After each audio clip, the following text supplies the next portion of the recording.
교회 절기로 종려주일입니다. 예수님께서 당신의 마지막 사역이신 인류 대속의 십자가를 지시려고 예루살렘 성에 입성하실 때에 제자들과 백성들은 자신의 겉옷을 길바닥에다 깔고 종려나무 가지를 꺾어 가지고 와서 예수님을 맞이하며 찬양합니다. 이 종려나무 때문에 우리가 종려주일이라 그렇게 절기를 지키고 있습니다. 예수님께서 예루살렘 성에 들어가기 직전 마지막 마을 벳바게에 이렇게 서 있습니다. 그리고 예루살렘 성을 바라봅니다. 이제 한두 걸음만 내디디면 예루살렘 성으로 들어갑니다. 이때 예수님께서는 500년 전에 쓰여진 하나님의 말씀, 스가랴의 말씀을 되새기고 계셨습니다.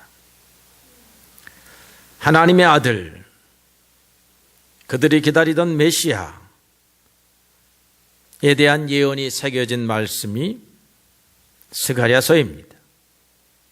스가랴서 9장 9절에 보니까 시온의 딸들아 크게 기뻐할지어다.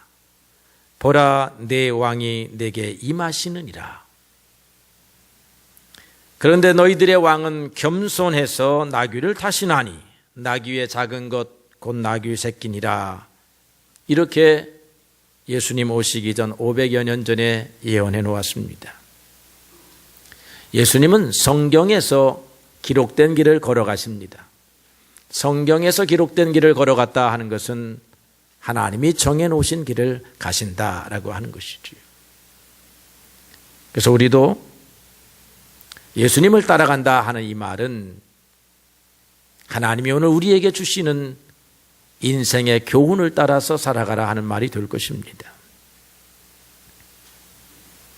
이 말씀을 기억하신 예수님은 벳바게에서 멈추셨습니다. 그리고는 제자 둘을 불렀어요. 이 기사는 마태, 마가, 누가, 요한에 다 나오는데 어떤 제자들인지 이름이 밝혀져 있지 않습니다. 제자들을 불러서 건너편 마을로 가서 나귀를 끌고 오라고 명령을 하십니다. 이 두 명의 제자들은요, 그 말씀을 순종했다는 것입니다. 갑작스러운 명령에 아마 이 제자들은 이해하기 어려웠을 거예요. 의아해했을 것입니다. 그냥 가져오라는데 회개를 가룟 유다가 맡고 있었잖아요. 가룟 유다한테 나귀 한 마리를 사갖고 올 돈을 주거라. 이게 아니었단 말입니다. 제자들이 가룟 유다를 쳐다봤을 거예요. 가룟 유다는 예수님을 쳐다보고 있습니다. 가룟 유다가 예수님 돈 줄까요? 그렇게 안 했다는 거예요. 모르지요. 그런 말을 했는데 성경에서는 필요 없으니까 생략했는지 모릅니다. 그래서 우리가 추론해 볼 수 있어요. 가룟 유다가 돈을 얼마나 줄까요? 물었다라고 하면 예수님은 돈 줄 것 없다. 그냥 가서 가져오너라 이랬다는 것입니다. 그러면 예수님께서 예전에 그 마을에 들어가셔서 누구에겐가 언제 어느 날 나귀 새끼가 필요하니 내가 사람을 보내서 찾아오라 하면 그때 내어주시오. 그랬다는 것인가? 그것도 아니에요. 그러니 제자들의 마음에는 우리가 가서 마음대로 남의 재산인 나귀를 끌고 와도 된다는 말인가 하는 생각이 들었을 것입니다.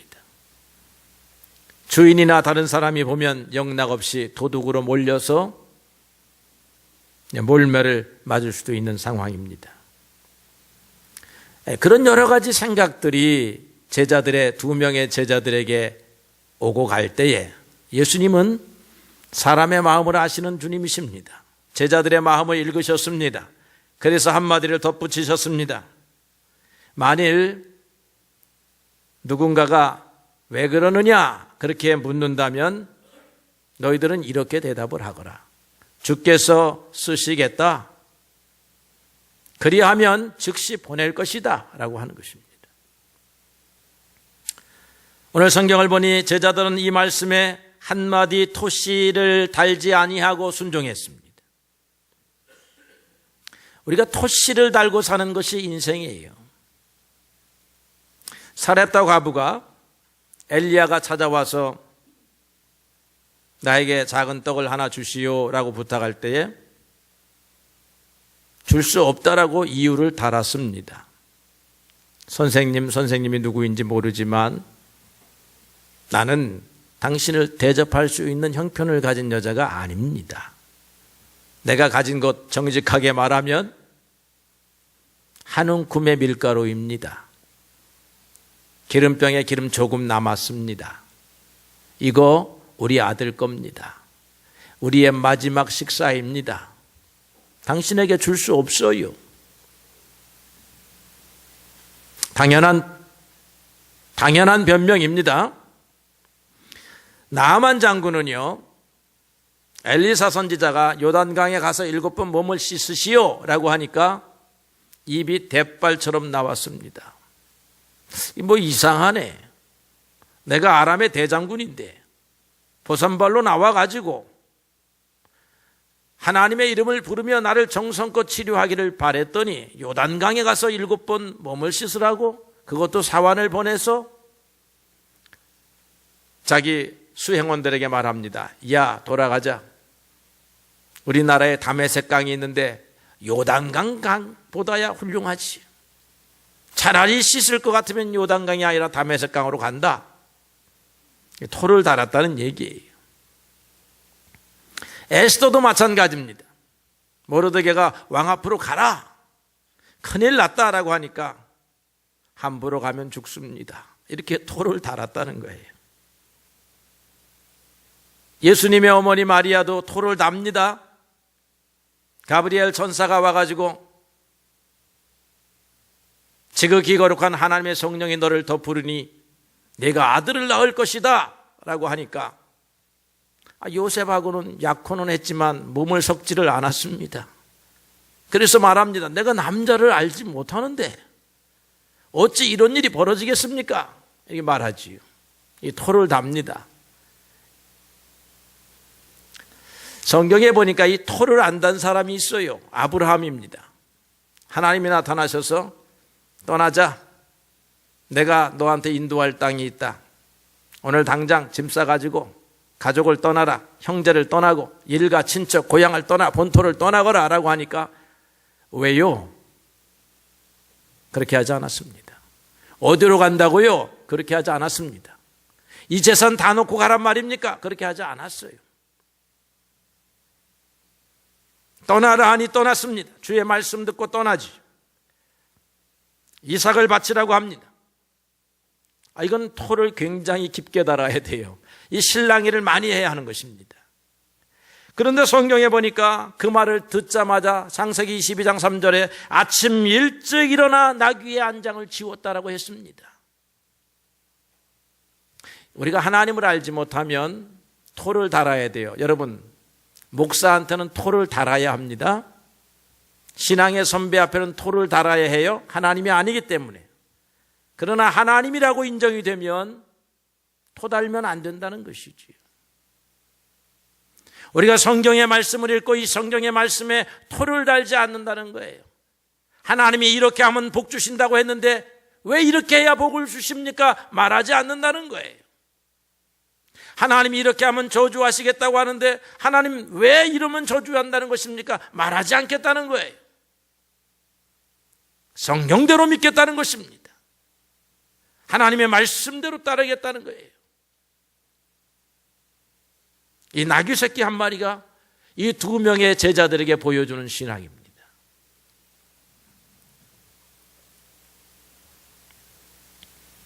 이 나귀 새끼의 주인을 한번 봅시다. 이 나귀 새끼의 주인은 가만히 있는데 나갔다가 돌아와 보니까 어떤 2사람이 와가지고 자기 집 앞에 묶여져 있는 나귀 새끼를 풀고 있는 거예요. 매듭을 풀고 있습니다. 눈길이 마주치니까 이 두 사람이 이거 풀어 갖고 가야 되겠소, 그렇게 말하는 것입니다. 그 말이 얼마나 자연스러운지, 얼마나 당당한지, 이거 마치 거역할 수 없는 천사의 명령과 같습니다. 여러분, 오늘 우리가 하나님 앞에 온전히 순종하면 여러분의 말과 행동이 천사의 말과 천사의 행동과 같이 비칠 줄로 믿습니다. 그래서 오히려 주인이 물었습니다. 아니, 무엇 때문에 나귀 새끼가 필요하시오? 그랬더니 이 두 사람이 하는 말이, 주께서 쓰시겠다고 합니다. 예수님이 쓰겠다는 말도 아니고 나사렛 예수 선생이 쓰겠다는 말도 아니고 주께서 쓰시겠다고 하십니다 라고 하니까, 그렇게 말해놓고 이 두 남자들도, 예수의 제자들도 저 사람이 어떻게 나올 것이냐, 몽둥이 들고 나올 것이냐 아마 궁금했을 것인데, 이 나귀의 주인은 이 말이 하나님의 음성, 천사의 음성으로 들립니다. 주님이 우리와 함께하면 여러분의 음성이요 다른 사람에게 천사의 음성과 같이 들릴 것 같습니다. 이 사람의 마음이 큰 감동이 일어났습니다. 이 사람은 평소에 하나님을 경외하는 신실한 신앙인이었을 것입니다. 자기가 가지고 있는 모든 재물은 하나님의 것이라고 인정하며 살았던 사람일 것입니다. 언젠가 주님께서 필요하시면 내 모든 것은 사용되어져야 한다라고 하는 신앙을 가지고 있었던 사람이에요. 내 모든 소유는 하늘과 땅을 지으시고 나의 생명을 창조하신 하나님의 것이라고 생각하고 살았다는 것입니다. 그런데 영광스럽게 하늘의 주인이 이 나귀를 쓰겠다는 소리를 들었다는 거지요. 나귀의 주인은 즉시 순종했다는 것입니다. 토시를 달지 아니했다는 거예요. 여기서 한 가지 우리가 생각해 볼 게 있어요. 이 나귀의 주인이요, 100마리쯤 나귀를 가지고 있다면야 한 마리 주는 거 우리도 할 수 있습니다. 그죠? 근데 여러분, 혹 이 사람이 이 나귀 새끼 한 마리였다고 하면 이삭을 기다리던 아브라함과 같이 겨우 나귀 하나 마련해 가지고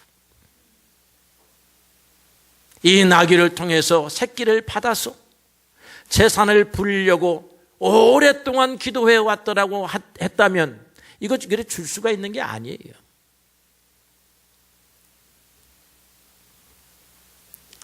저는 그랬을 것으로 봅니다. 주님께서 부자에게 찾아가서 나귀를 달라 하지 아니하고 나귀를 자기의 자식 새끼처럼 그렇게 애지중지하는 사람에게 나귀를 달라 했을 것이라, 그렇게 생각해 봅니다. 우리는 주님께 드릴 준비를 하고 사는지 모르겠습니다. 우리가 가진 모든 것이 주님의 것이라고 인정하고 사는지 모르겠습니다.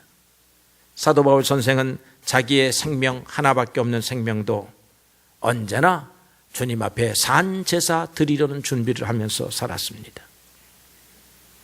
그가 빌립보서에서 이런 말을 썼습니다. 살든지 죽든지 내 몸에서 그리스도가 존귀하게 되게 하려 하자니 이는 내게 사는 것이 그리스도니 죽는 것도 유익함이라. 평안할 때 한 말이 아니고 감옥에서 한 말입니다. 사람들이 찾아와서 선생님 어쩌다 이렇게 되었습니까? 감옥에 집어넣은 사람들의 기세를 보니 죽일 듯합니다. 사도 바울은 거기에서 어떻게 이 감옥을 빠져나가야 하는지 생각하지 아니합니다. 살든지 죽든지 나를 통하여 그리스도가 존귀하게 되면 그것이 나의 사명이다라고 생각했다는 것입니다. 우리에게 여기까지 요구하시면 우리 감당하기 어려워요. 그러나 여러분, 목숨을 요구하시기 전에 나귀 새끼 요구할 때에 우리가 나귀 새끼 드릴 수 있는 마음 준비는 해야 되겠습니다. 여러분의 재능 주님의 것입니다. 여러분들의 재산 주님의 것입니다. 여러분들의 시간 주님의 것입니다. 오늘 거룩한 주일에 나오는 것, 시간 들이러 나온 것 감사합니다. 주일 성수하는 거, 나에게 준 시간이 주님의 것입니다 고백하는 거예요. 주일날 여러분 적거나 크거나 가지고 오는 예물, 나의 재물은 주님의 것입니다라고 고백하는 것입니다. 여러분의 인생이 쓰임받는 인생 되기를 바라요. 여러분의 재능이 주님께 쓰임받기를 원합니다. 여러분들의 시간과 건강이 주 앞에 쓰임받게 되기를 소원합니다. 이 나귀 주인의 순종 귀한 것입니다. 토씨를 달지 않았다는 것입니다. 예수님도 이 나귀 새끼를 타라고 하는 하나님의 명령을 순종한 것입니다. 구약의 스가랴 선지자가 장차 올 하나님의 아들 메시아는 겸손해서 나귀를 탄다라고 예언을 했습니다. 이 하나님이 정하신 방법이에요. 예수님이 사람들의 환호 소리에 이 말씀을 잊어버리고, 야, 나 예루살렘 들어가려 하는데 뭘 타고 가지? 걸어서 갈까? 이렇게 하면 안 되는 거예요. 예수님이 나귀를 타고 데리고 오라고 하니까 이제 그때서야 제자들이 생각했을지도 모릅니다. 예수님 이왕 타려면 말을, 훌륭한 말을 갖고 오겠습니다. 아유, 황금마차를 가지고 오겠습니다. 그렇게 생각할 수 있습니다. 옛날에 임금은요, 황금마차를 타고 성 안으로 진입합니다. 행진해요. 하늘의 왕이신 예수님께서는 짐을 실어 나르는 나귀, 그것도 나귀의 새끼를 타고 예루살렘 성에 입성합니다. 예수 주변의 사람들도 화려한 행렬을 주장했을 것입니다. 예나 지금이나 화려한 행렬이 위엄과 권세를 보여주는 것 아닙니까? 우리가 차 하나 사려고 하더라도 자기 신분에 맞는 차를 사는 겁니다. 가방 하나 들어도 자기 신분에 맞는 가방을 드는 거예요. 수백억 대의 부자가 명품 가방을 드는 것 이해하지만 여기 명품 가방 들 만한 자격 갖춘 부자는 없는 것 같습니다. 명품 가방을 들 만한 부자라도 예수님을 우리가 생각해 보면 그냥 방화동 방시시장 가서 가방 들고 살면 되는 거예요. 예수님께 제자들이 진언했을 것 같습니다. 이렇게 가면 예수님 환영하던 사람들이 돌아섭니다. 보잘것없다라고 생각합니다. 그러니까 조금 꾸며야 되겠습니다. 그럴 수 있어요. 히브리서 기자는요, 히브리서 11장에서 믿음의 주여 온전케 하시는 예수를 바라보라고 우리에게 강력하게 권면하는데 어떤 예수냐 그 다음 절에 소개했습니다. 십자가를 참으사 부끄러움을 개의치 아니하시더니 했어요. 예수님은 부끄러움을 개의치 아니하셨다는 것입니다. 우리는 살아가면서 너무 많이 부끄러워해요. 부끄러움을 감추려고 합니다. 좋은 것을 가지지 아니하면 부끄럽다고 생각합니다. 예수님은 그 부끄러움을 개의치 아니했다라고 하는 거죠. 나귀 새끼 타는 것을 개의치 아니했습니다. 마음에 부끄러워하지 아니했어요. 겸손하라는 것이 하나님의 명령입니다. 예수님은 그 명령을 500년 전에 해놓은 명령을 기억하고 그 길을 따라간다 하는 것이죠. 그래서 하나님의 나라는, 하나님의 은혜는 겸손한 자에게 주어지는 줄로 믿습니다. 외식하는 사람들, 꾸미는 사람들, 이런 사람들에게 하나님의 나라가 보여지지 않아요. 예수님의 본래의 모습이 보여지지 아니합니다. 우리가 성경에서 주 예수를 믿으라 그리하면 너와 내 집이 구원을 얻을 것이라고 하는 말을 듣습니다. 오늘날 이 말씀을 듣는 데에는 우리가 무리가 없어요. 주 예수를 믿으라. 그러나 옛날에 나귀 새끼 타고 가는 예수님을 바라보라고 할 때에 과연 사람들이 믿을 수 있겠느냐 하는 거죠. 십자가에 달려서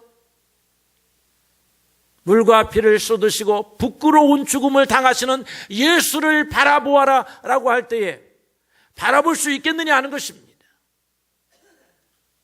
오늘 우리는 승리하신 예수님 바라보니까 믿을 수 있는지 몰라요. 그러나 오늘 우리가 예수를 바라봐야 하는 이유는 십자가에 달려서 부끄러움을 개의치 아니하시고 당신을 주어서 우리를 살리신 그 예수님을 바라보라고 하는 말입니다. 십자가에 달린 예수를 바라보는 것은 우리도 십자가에 달린 예수님처럼 삶을 겸손하고 낮춘 상태에서 살아가라고 하는 말이에요. 그래야 승리가 오는 것입니다.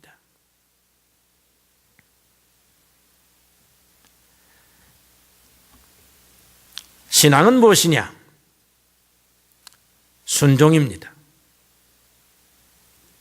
하나님의 말씀은 감추어져 있지 않습니다.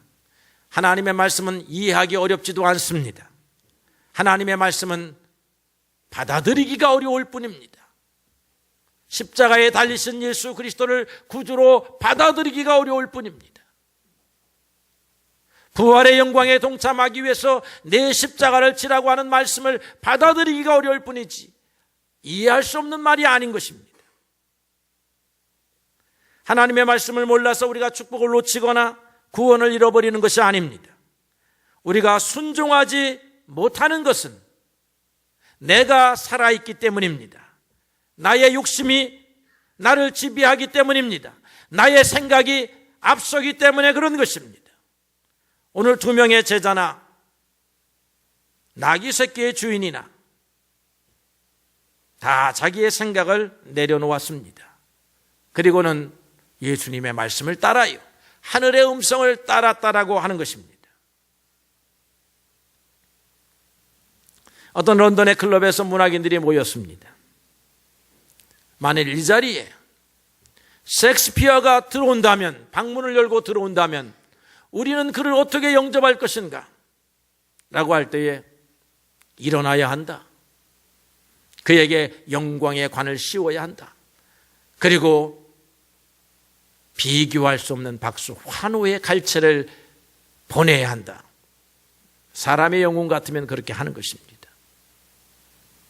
그렇다고 하면 예수 그리스도께서 방문을 열고 여기에 들어오시면 우리는 어떻게 해야 하는가? 우리는 엎드려야 한다. 그 발 아래 얼굴을 대고 엎드려야 한다. 그리고는 주여 말씀하소서, 우리가 순종합니다. 그렇게 경배를 드려야 한다. 여러분 믿으십니까? 우리는 주님 앞에 그런 경배를 드려야 돼요. 주님의 말씀 앞에 변명, 토시 다는 게 아니에요. 우리의 삶은 다를 수 있습니다. 그렇게 하면 고난이 오고 손해가 올 것 때문에 그래요. 그런데 예수님은 우리에게 손해를 주시는 분이 아닙니다. 우리가 걸어가는 자기 부인의 길, 우리가 걸어가는 자기 십자가의 길을 지고 나아갈 때에 우리의 인생이 무너지거나 우리의 인생이 폐허가 되는 게 아니에요. 우리의 인생을 더욱 충만하게 채우시는 주님이십니다. 주님을 경배하되 말씀에 순종하며 경배해야 되겠습니다. 만왕의 왕이신 예수님께 경배드리는 한 주간이 되어야 하겠습니다. 그분은 천지의 왕이시기 때문에, 만왕의 왕이시기 때문에 당연히 경배를 받으셔야 하겠지만, 그분이 진정으로 경배를 받으셔야 하는 이유는 당신의 목숨을 우리에게 주시는 것을 부끄러워하지 아니하셨기 때문에, 십자가에 달리는 것을 우리를 구원하시려고 개의치 아니하셨기 때문에 우리는 당연히 마땅하게 주님 앞에 엎드려 경배해야 하는 것입니다. 여러분의 인생의 삶이 주님의 말씀에 절대 순종하는 그런 신앙생활이 되시기를 주님의 이름으로 축복합니다.